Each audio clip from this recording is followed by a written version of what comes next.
bearing its many coils in an unspoken challenge. Kraken. Luffy, unlike the rest of his crew, felt no fear, or if he did, he certainly did nothing to show it. I've decided I'm going to make him my pet. Eh? To find the place where you belong, to seek knowledge and grow stronger with it. These things we all must have to be at peace with ourselves. The Epitaph of Hody, Roger. The legend arrives, Straw Hat Luffy and Burning Will, splashdown on Fishman Island, Part Roman 2. Before them lay the downward current. Only, it wasn't a current at all. Rather, it resembled a massive undersea waterfall the likes of which they'd never seen. Fish, water, and even the ship itself. It was gradually drawing everything in, dragging them down to the depths below. And below the depths, something was stirring. Something large, massive, monstrous, a creature as ancient as time itself, and nearly 10 times as large. Caribou saw it first. Great, writhing tentacles, coiling around crushed ships upon the floor. Twin bulbous eyes, leering up at them in bold defiance of their passage. A drooling, slavering maw, drooling at the prospect of another meal. A body twice the size of a squid, and with an appetite to match. It roared up at them, bearing its many coils in unspoken challenge. He'd heard the stories, but to see it up close. Kraken. Usopp's shriek of dismay sliced through his reverie like a hot knife through butter. Luffy, unlike the rest of his crew, felt no fear. Or if he did, he certainly did nothing to show it. I've decided, I'm going to make him my pet. Usopp face vaulted. Eh? Are you insane, Luffy? Their sniper exclaimed aghast, attempting to smack some much-needed sense back into his captain. You can't possibly be serious. Of course I'm serious. Naruto, Nami wailed as she cut her eyes toward the one person capable of culling their captain's stupidity. Do something. The wielder of the Mera Mera, no my fruit user, didn't answer her. Oh no, the grown man was far too busy quivering on the deck in the fetal position. Now, why would such a battle-strong warrior quiver in fear? Was it the great Leviathan below that stirred such dread in his CHC? Far from it. In the last chapter Nami had made the fatal mistake of mentioning the dreaded word in his presence. Her exact words had been, I hope the sea ghosts get you, less than a foot from him. Poor blonde had been frozen in fear ever since. G-Ghost. Ah, Frankie cried. Naruto's down. Nami, what did you do? Chopper accused. The navigator averted her gaze. And nothing. You mentioned ghosts, didn't you? Usopp pressed. I didn't mean to. Will someone please tell him there's no such things as ghosts? Robin walked over to Burning Will and stooped beside him. She laid her fingers upon his shoulder, gently stroking his back in an effort to elicit some sort of response. The blonde tucked both knees into his synth, refusing to utter so much as a single syllable. His eyes remained fixated firmly upon the floor, as did his fingertip. He pushed the smoldering digit into the wood, as though in doing so, he could somehow erase all his fears. To see the might Burning Will. It's no good. Nami groaned. He's completely out of sorts. Leave it to me. Robin leaned forward, determined. I think I can snap him out of it. Nanny? Naruto-kun, Robin purred softly, her lips brushing the outer lobe of the blonde's ear, much to the dismay of the crew. Surely, you're not that afraid of ghosts, are you? Naruto said nothing. But Nico Robin would not be deterred. Even as the blonde chewed on his lower lip in silence, her breasts pushed irreversibly against his back. She continued to whisper into his ear, sweet nothings that left him trembling all over. Despite this new temptation, his gaze remained steadfast, fixated upon the floor. Be but Robinchan. Naruto whimpered, raising his gaze in response to an unheard query. Ghosts are scary. And I'm not? Robin smiled, and the gesture was warm as lava glow, but her eyes flashed fire. Naruto's head jerked back down like a puppet cut from its strings. Nami had the sudden realization that Burning Will didn't just respect Nico Robin, he feared her. Whatever his past relationship might have been with their archaeologist, it was enough to force the blonde began to shiver. Ainavia, an old memory perhaps? Before shaking his head in emphatic denial. "No," he stammered, the fear of God put in him at her words. Robinson's plenty scary too. Robin smiled. Good boy. Nami gulped. Oi, Blondie, Sanji shouted. What the hell do you think you're doing with Robinson? I think she's the one doing it to him. Chopper pointed out. Certainly looks like it. Zoro nodded his nonchalant agreement. Brookside. I wish she'd rub my skin up. Wait. He raised a bony wrist. I don't have any skin. Because I'm a skeleton. Skull joke. Yo ho ho ho ho. What the hell is with these crazy straw hats? Caribou thought to himself. Don't they know we might die at any moment? The Kraken's right outside. If you get up right now, I'll cook that for you. Robin soothed at Naruto. Much to the rookie's dismay, Burning Will's head snapped up. His eyes aglitter, his fear momentarily forgotten. Seriously? He all but drooled. You'll cook it for me? You mean it? Sanji looked as though he was about to strike up another argument and possibly a fight with his fellow blonde. But a powerful nosebleed knocked him flat the moment he dared lay eyes upon Robin's beauty. Naruto was likewise transfixed, though he lacked the geyser of blood stemming from his capillaries. He leapt to his feet in a single fluid movement, snatching up his sword as he went. Nami gawped. Was it really that easy to tame him? Offer to cook something for him? Whatever that was, she must learn how to make it. You wash, Naruto roared, his flames flaring briefly before he remembered to quell them. Let's go get that Kraken. Nami blanched as the coating shrank a few feet in response to his sudden exuberance. Baka. He was going to suck up all their oxygen. He was going to too, oh dear. Her fear found itself smothered in more immediate terror as the blonde raised his gaze, eyes narrowing to thin slits. He drew his fist back, fingers clenched. She recognized that move. She'd seen Ace perform the very same technique back on Alabasta. And now Naruto was going to use it here. Hi. Don't you do it. Nami flung her arms around Burning Will's neck and hauled him backwards, using her body as a lever to drag him back from the brink. You'll set the ship on fire. Naruto grunted in annoyance, flabbergasted by the truth of those wads, but it was already too late to do anything other than surpass his power. It was a mistake. Both Straw Hats cried out in surprise as they lost their balance, Naruto from the sudden tackle attack, and Nami from the blonde's irritated effort to free himself as she crashed into him. By some unspoken grace he managed to twirl, keeping himself from skewering her with the deadly spikes of his jacket.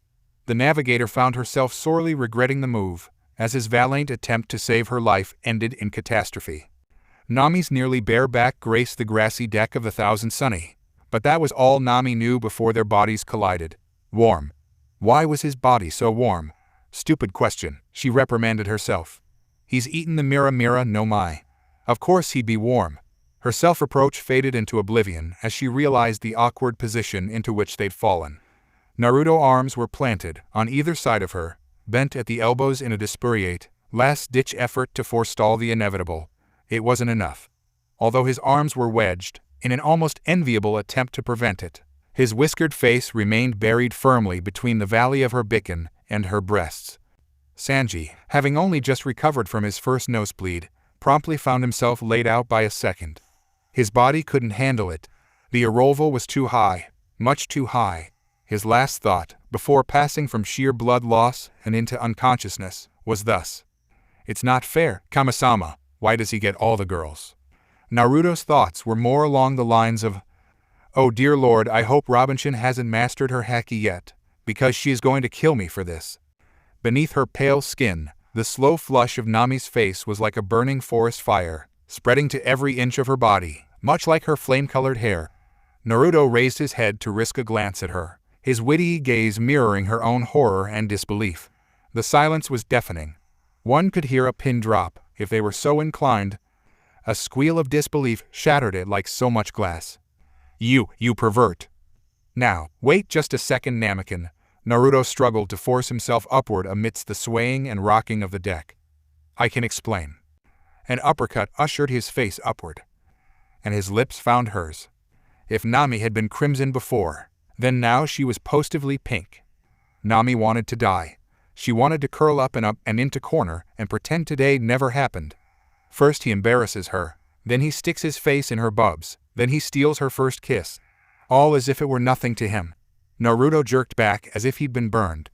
Ironic, considering his body was comprised solely of flames. Any chance of mercy for him was gone now. Even so, he stumbled backwards, eyes flying wide open as an eerie, familiar aura of female doom brightened around the strawberry blonde.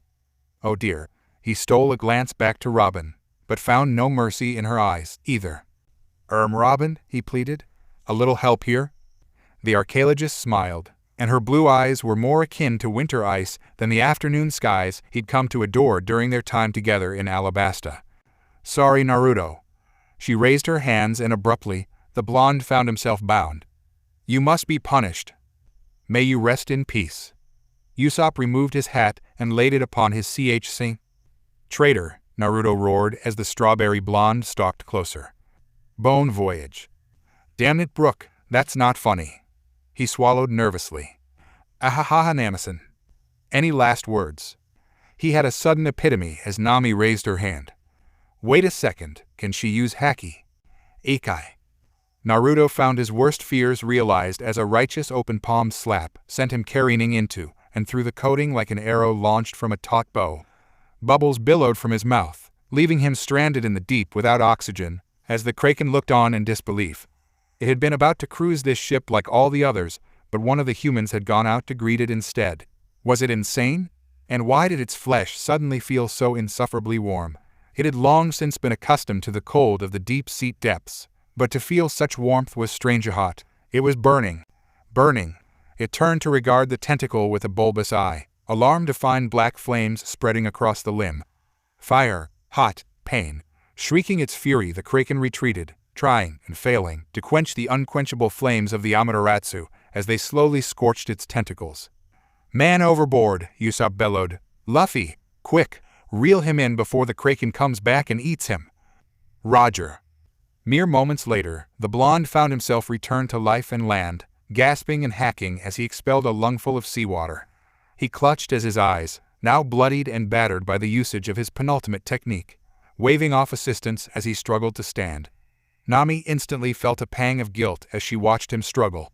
Damn it, the author. She hadn't meant to hit him that strong. Unbidden she went to him. Walk, don't run. The pity in her eyes painfully evident. Oi, are you all right? All right? Naruto spat a bloody gob onto the deck. Maybe I deserve to be slapped for that motorboat. Maybe I deserve to be slapped for stealing your first kiss. Blue eyes narrowed. But did you have to knock me into the sea? You know I can't swim. I wasn't trying to. Well, you did. You idiot. Here I was trying to be nice, and you ruined everything. Baka. Baka?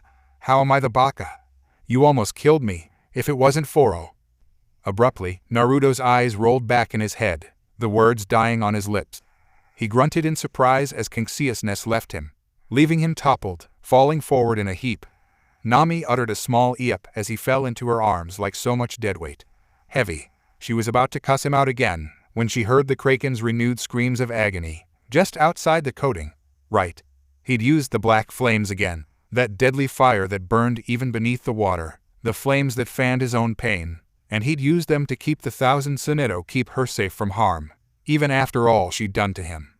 You big lug, she thought at slumbering blonde softly, why can't I stay mad at you, even when I want to?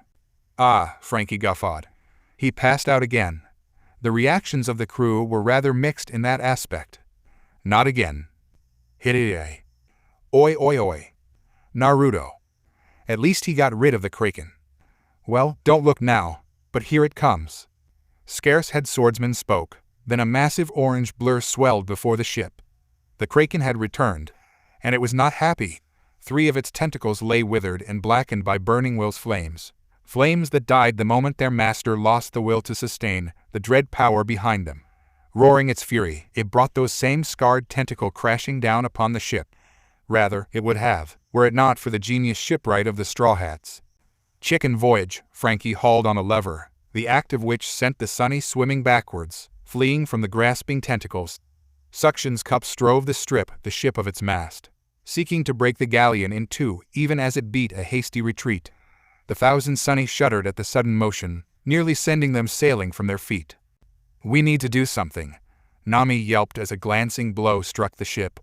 Standing itself was fast becoming a chore, let alone holding on to the slumbering form of burning will. Can't we just run? We aren't going to do anything, Luffy declared, swinging his arm as he stalked forward. I'm going to fight it. Don't do it, Chopper squealed, leaping upon his shoulder. You'll pop the bubble. Listen to me, Caribou finally found his voice as it were, straining against his own bonds. If you want to fight that thing so desperately, I have an idea. Please, just don't pop the bubble." "What is it?" Luffy demanded. "Tell me."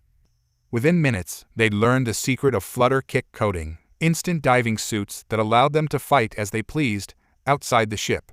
Soon thereafter, the monster Triasanji having recovered, despite the previous overload of Buta suited up and prepared to set out.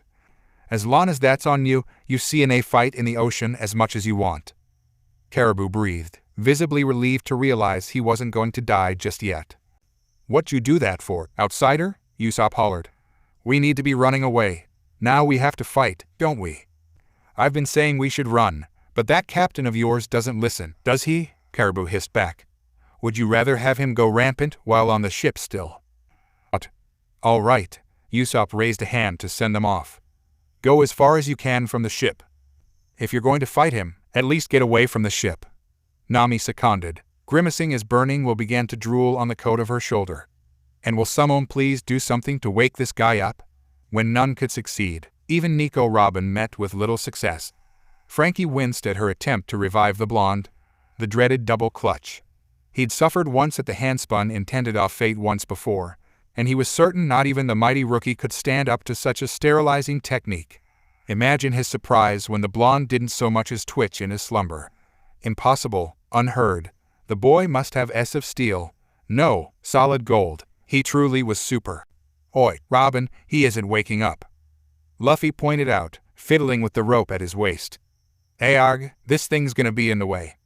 Nami felt terrible. What if he'd really hurt himself this time? And it was her fault. Surely they must be able to do something. "Leave that to me." As the crew looked on, Nico Robin raised her hands, and a pair of arms sprouted from the blonde's back, another from his legs, and still another from his neck. Nami edged aside as the appendages forced the blonde into an upright position. What on earth was Robin planning to do? She found her answers as the archaeologist utilized the power of the Hana Hana no Mai to tilt the blonde's face up to greet hers and held him there, throwing her arms around his neck for emphasis as she fitted her curves to his. Nami's jaw dropped. WWW, what the hell did she think she was doing? For the span of 2 beats, nothing else happened. No one blinked. No one breathed. Nothing could be heard. Even the Kraken seemed to have ceased its assault to see what would happen. And something did happen all too swiftly. Abruptly the hands holding him vanished, dissolving into flower petals beneath the sudden eruption of flame. Once again the near-invisible coating shrank a few inches toward the floor. But the Straw Hats did not notice. Oh no, they were far too focused on the scene before them. Naruto jerked back to wakefulness with a startled spasm, blue eyes bulging so large everyone was certain they were going to drop right out of his head.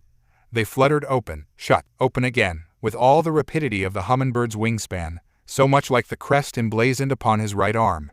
When he finally recognized whom it was holding him fast, who was locking lips with him, he frowned. Nami half expected him to break off from Robin then and there. Instead, a surprisingly weak whimper trailed through the archaeologist's lips as Burning Will bent her backwards, his lips tackling hers with a renewed and relatively startling ferocity yet unseen in this chapter. Nami felt the blood drain from her face as she looked on, his hands roaming freely across her back and breasts, leaving her own, tangling through the messy mane of his hair. That, no good 2-timing son of a beach bastard. How could you? I liked you. Nami knew she had no claim to him. Just as she knew he shared some strange past with the former Baroque Works member, as past Robin refused to speak of. Looking on, it didn't take much to guess what their past relationship had been. So, she'd been deluding herself all along. After all, she'd never had a chance to begin with. She was not alone in her despair, either. Miles away, in the midst of their pitched battle with the Kraken, a certain cook's senses were tingling. "Nu-woo-woo-woo-woo," Sanji bawled, blood spurting through his nose as he made the near-fatal mistake of glancing over his shoulder. "Robin Schwayen, how could you? This wasn't happening. This couldn't be happening. His precious Robin Schwan, gone, lost to him forever. This wasn't happening. It must be a dream. That's it. It was a dream. This was all a dream. He was going to wake up any minute now, and when he did, this vile woebegone nightmare would be gone." He pinched himself frantically beneath the coating, praying to Kamisama that this was a dream, that this was some strange, terrible, horrible dream. Because if this was the reality he was cursed to live, he didn't think he'd be able to live a second longer out here in the cold sea.